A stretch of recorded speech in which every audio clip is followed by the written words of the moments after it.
जय हिंद स्टूडेंट्स। आज के इस वीडियो में हम टेक्निकल एंट्री स्कीम की बारे में पूरी जानकारी इकट्ठा करेंगे और कोशिश करेंगे कि इस एंट्री से कौन कौन से स्टूडेंट्स लाभान्वित होंगे और क्या क्या एलिजिबिलिटी क्राइटेरिया और एजुकेशनल क्वालिफिकेशन है। चलिए इस वीडियो को शुरू करते हैं। सबसे पहले आप ये चीज़ जान लीजिए कि technical entry scheme Indian army द्वारा हर साल 2 बार निकाली जाती है, ताकि वो स्टूडेंट जो कि आर्म फोर्सेस को एज ए इंजीनियर ज्वाइन करना चाहते हैं उनके लिए काफ़ी ही सुनहरा मौका है।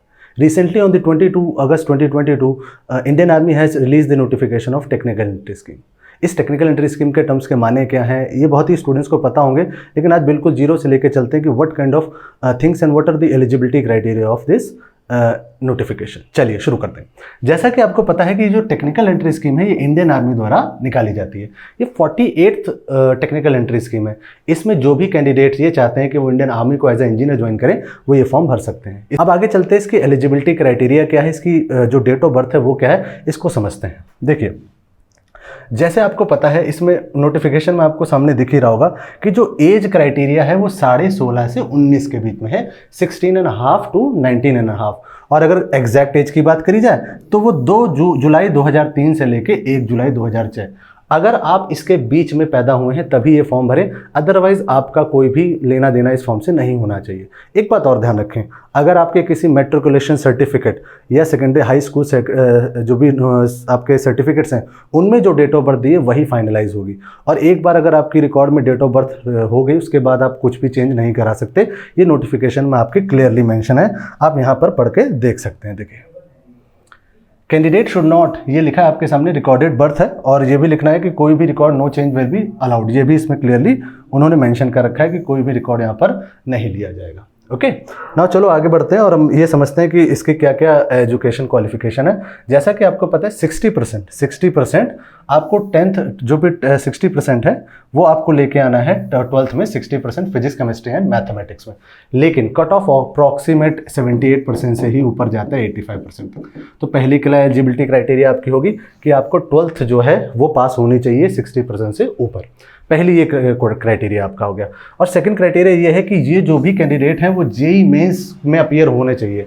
मतलब जो इस साल 25 जुलाई और 30 जुलाई को जो जेईई मेंस का पेपर हुआ है उसमें भी आपको आना जरूरी है, आपको अपीयर होना ज़रूरी है। ये बात ध्यान रखें कि अगर आपका जेईई मेंस में आपका अपीयर हुए हैं तभी आप ये फॉर्म भर सकते हैं, क्योंकि जो फॉर्म भरेंगे तो आपको जेईई रैंक की जो एडमिशन नंबर है या एप्लीकेशन नंबर है वो भरना ज़रूरी होता है।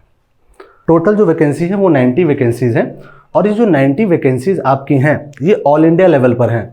इसका मतलब है सिर्फ 90 बच्चे ही चूज़ किए जाएंगे। तो ये जो 90 स्टूडेंट्स हैं ये सारे के सारे को सबसे पहले टीएस का एक फॉर्म भरना होगा, और टीएस के फॉर्म भरने के बाद एसएसबी के प्रोसेस के होते हुए जाना होगा। अब इस प्रोसेस के थ्रू जब आप एसएसबी क्लियर कर लोगे तो आप आर्मी में एज अ इंजीनियर फॉलोड करोगे, आप एक इंजीनियर की पोस्ट होल्ड करोगे। क्या होता है उसमें, उसके बारे में भी जानकारी लेते हैं। देखिए, सबसे पहले आपकी जो बेसिक ट्रेनिंग होगी 1 साल, जो मिलिट्री ट्रेनिंग मतलब कि वेपन ट्रेनिंग, कि भाई किस तरह से आर्म फोर्सेस में रहा जाता है, उनका क्या क्या modus operandi, all these things will be discuss in the basic military training, जो कि 1 साल के लिए आपकी होगी। आफ्टर दैट आपको इंजीनियरिंग कराने के लिए, क्योंकि देखिए जवाहरलाल नेहरू यूनिवर्सिटी से आपको इंजीनियरिंग की डिग्री मिलेगी टेक्निकल एंट्री स्कीम के थ्रू। तो आप जब आर्मी में इंजीनियर बनना चाहते हैं तो ये आपके लिए एक सुनहरा मौका है। तो जो फेज 1 की ट्रेनिंग है वो प्री कमीशन ट्रेनिंग होगी, जो कि 3 साल की होगी।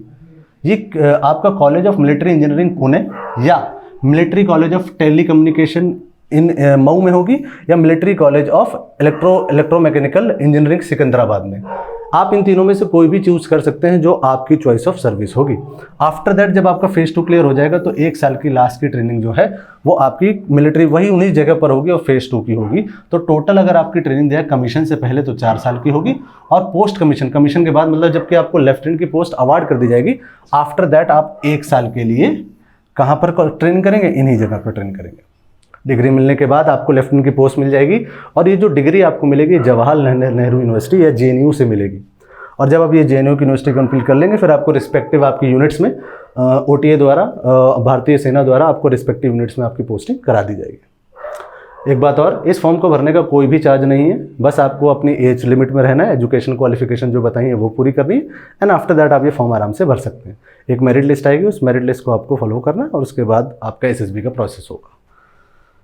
अब ट्रेनिंग के दौरान जो फीस आपकी स्ट्रक्चर है, जो भी मतलब आपको टोटल रहने वहाँ पर जो आपकी ट्रेनिंग का खर्चा होगा, वो ट्रेनिंग का खर्चा जो है वो 13,940 है 2021 तक।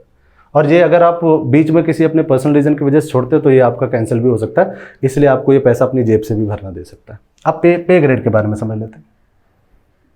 देखिए, अगर आप लेफ्टिनेंट बनेंगे तो आपका जो पे ग्रेड है लेवल 10 का रहेगा, और ये पे ग्रेड आपका 56,100 से 1,77,500 का पेमेंट ग्रेड रहेगा। फिर 2 साल 3 साल प्रमोशन लेवल पर बढ़ते जाएंगे और लास्ट तक आप मैक्सिमम सिर्फ आप वो हो क्या कहते हैं चीफ ऑफ आर्मी स्टाफ नहीं बन सकते, क्योंकि आप टेक्निकल एंट्री स्कीम के थ्रू जा रहे हैं। चीफ ऑफ आर्मी स्टाफ बनने के लिए आपका एनडीए से होना कंपलसरी होता है। तो आप टेक्निकल एंट्री स्कीम में से जितना भी आपका प्रमोशन मैक्सिमम हो सकता है लेफ्टिनेंट जनरल तक जा सकते हैं। अब काफ़ी नॉर्मल सी चीज़ समझ के चलो कि जब भी आप ये सारा फॉर्म जो भी मैंने आपको बताया, इस फॉर्म को भरने के बाद आपको एक एसएसबी प्रोसेस के थ्रू होकर गुजरना होगा, जिसको हम सर्विस सिलेक्शन बोर्ड बोलते हैं। एसएसबी में आपका पहले दिन एक स्क्रीनिंग टेस्ट होगा, उसके बाद साइकोलॉजिकल टेस्ट, और ये 5 दिन का प्रोसेस जब आप कंप्लीट कर लेंगे तब आप एक मेडिकल प्रोसेस के थ्रू होकर गुजरेंगे, एंड आफ्टर दैट आप आर्म फोर्सेज ज्वाइन कर सकते हैं। तो टेक्निकल एंट्री स्कीम के लिए जो भी रिक्वायरमेंट थी मैंने बता दी है। जल्द से जल्द इस फॉर्म को भरें और अपना भारतीय सेना में ज्वाइन करने का एक सुनहरा सपना ज़रूर फॉलो करें। आज का वीडियो मैं यहीं तक रखता हूँ, और किसी तरह की जानकारी अगर आपको चाहिए तो प्लीज़ चैनल को सब्सक्राइब करें और कमेंट सेक्शन में हमको ज़रूर बताएं, हम आपकी मदद करने की ज़रूर कोशिश करेंगे। जय हिंद।